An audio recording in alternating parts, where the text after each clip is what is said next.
क्या तुम कसम खा सकती हो कि अम्मी झूठ बोल रही है? यार इतना आसान होता तो कसम हर कोई उठा लेता।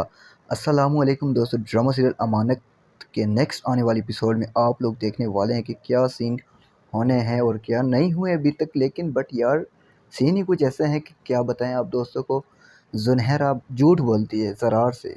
ज़रार को कहती है सारे गलत हैं, मैं ठीक हूँ। लेकिन ज़रार भी जो काम करता है ना यार, कसम खुदा की वाकई मतलब सल्यूट है यार। उसने कहा कि खाओ मेरे सर की कसम कि अम्मी झूठ बोल रही है। अब बेचारी झूठा कौन है ज़रा बताएं यार, हद कर दी।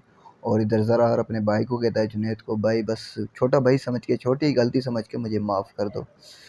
लेकिन अब लास्ट में वो जुनहरा कहती है कि निकालो इसे, ये गलत है और इसकी गलती है और इसे जो है ना अभी इसी वक्त तलाक दो। अच्छा यार, तलाक मतलब क्या गुड्डे गुड्डी का खेल है भाई, तलाक दे दो।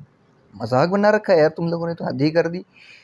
शर्म नहीं आती तुम लोगों को यार। तो आप दोस्तों का क्या ख्याल है, आप दोस्तों की क्या राय है इस छोटी सी वीडियो, छोटी सी अपडेट, छोटी सी राय के हवाले से? क्या ड्रामा सीरियल अमानत में अब क्या होने जा रहा है, क्या आप लोग गेस्ट करके हमें बता सकते हैं? हमें कमेंट लाजमी कीजिएगा और फेसबुक पेज को फॉलो करना ना भूलना। यूट्यूब चैनल को तो वैसे भी सब्सक्राइब यार कर ही दो यार, कब से हम वीडियोस बनाए जा रहे हैं। तो हमें दीजिए इजाज़त, मिलते हैं इंशाल्लाह नेक्स्ट वीडियो में। तब तक के लिए अल्लाह हाफिज़।